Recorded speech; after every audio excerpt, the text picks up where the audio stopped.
Jehovah.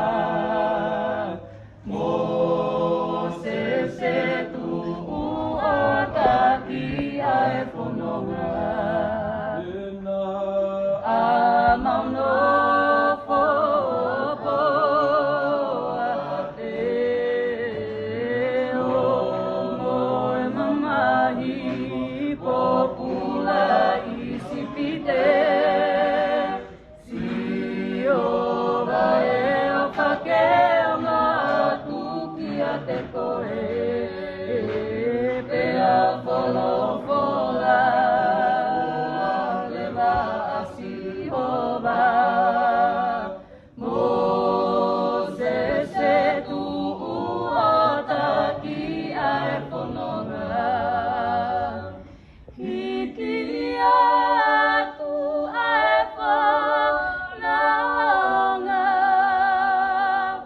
Ki e whanua e tala o wha.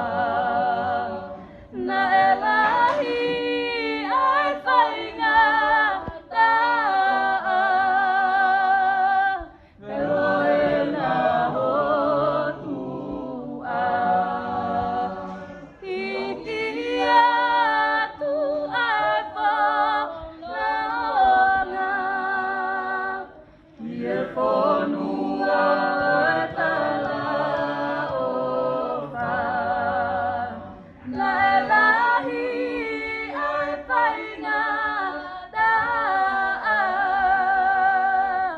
Pero e na hotu a. Whakalongo pe o mamata. Kai tau asi hova maamau toru. O putoa asi hova i he toru. Koe amana ki e ni ke whai e ta whanonga i e ana.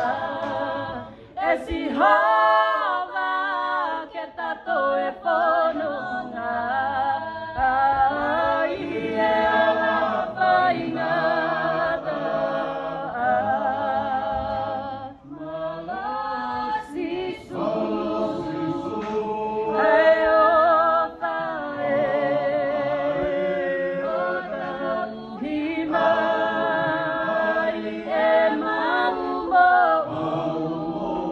i o lava mai i e ahoko e ni e sisu e